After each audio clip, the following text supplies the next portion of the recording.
Hello guys, আসসালামু আলাইকুম। আপনারা সবাই কেমন আছেন? আলহামদুলিল্লাহ আমরা অনেক ভালো আছি। তো আমি আজকে রান্না করব হচ্ছে কি আলু দিয়ে বরবটি মিক্স। তো দেখেন কীভাবে আমি আলু বরবটি মিক্স ভাজি করি।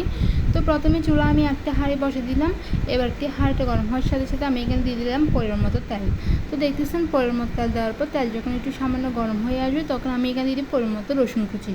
তো এবার দিয়ে দিলাম পরিমাণ মতো রসুন কুচি দেওয়ার পর তারপর সাথে সঙ্গে দিয়ে দিলাম আমি পরিমাণ মতো পেঁয়াজ কুচি। এবার আমি রসুন কুচি পেঁয়াজ কুচি একসাথে দেওয়ার পর আমি একদম ভালো করে নেড়েচেড়ে ভালোভাবে কিছুক্ষণ সময়ের জন্য ভেজে নিচ্ছি। তো দেখতেছেন আমি একদম পেঁয়াজ রসুনগুলো ভালোভাবে হালকা হালকা করে নেড়েচেড়ে কিছুক্ষণের জন্য ভালো করে ভেজে নিচ্ছি। তো এভাবে ভালোভাবে নেড়েচেড়ে ভালোভাবে ভেজে নেওয়ার পর তারপর দেখতেছেন আমি এখানে দিয়ে দেবো স্বাদ মতো 1 টেবিল চামচ লবণ।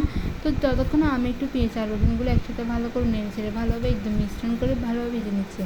তো দেখতেছেন পেঁয়াজ যখন একটু সামান্য নরম হয়ে আসবে তখন আমি এখানে দিয়ে দেবো স্বাদ মতো 1 টেবিল চামচ লবণ।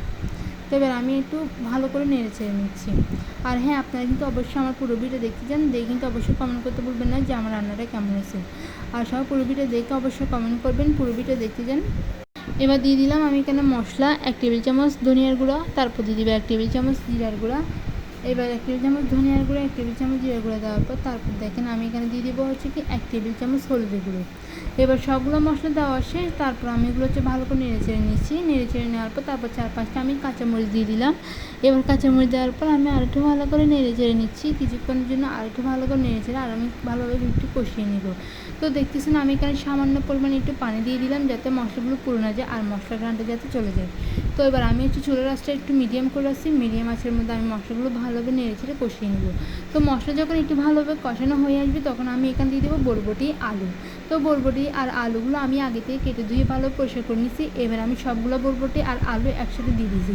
এবার আলু বরবটি আমি সবগুলো ভালো করে মশলার সাথে ভালো করে নেড়েচেড়ে ভালোভাবে একদম মিশ্রণ করে নিচ্ছি। এবার হচ্ছে আমি যাতে ভালো করে ভাজি যাতে হয়ে আসে জন্য আমি ঢাকনা ঢেকে রাখবো। ঢাকনা উঠিয়ে আমি কিছুক্ষণের জন্য আর একটু ভালো করে নেড়েচেড়ে নেবো। তো এভাবে কিছুক্ষণ চুলার মধ্যে রেখে দিব। তারপর দেখাচ্ছি দেখেন একটু হালকা হালকা হয়ে আসছে। তো আমি আর একটু ভালো করে নেড়েচেড়ে নিচ্ছি। আর হ্যাঁ, আপনাদের কার এরকম আলু আর বরবটি একসাথে মিক্স ভাজি কার পছন্দ তারা কিন্তু অবশ্যই কমেন্ট করে জানাবেন। তো আমাদের তো ভীষণ পছন্দ, যেহেতু বাসায় রান্না করা হচ্ছে সেজন্য ভাবলাম একটু আপনার সাথে শেয়ার করি, এই আর কি। তো এবার দেখতেছেন আমি এখানে দিয়ে দিলাম টমেটো কুচি। কয়েকটা টমেটো কুচি দেওয়ার পর এগুলো আমি আলু আর বরবটির সাথে ভালো করে নেড়েচেড়ে ভালোভাবে একদম ভালো করে নেড়েচেড়ে কিছুক্ষণ সময়ের জন্য আমি একটু কষিয়ে নিলাম।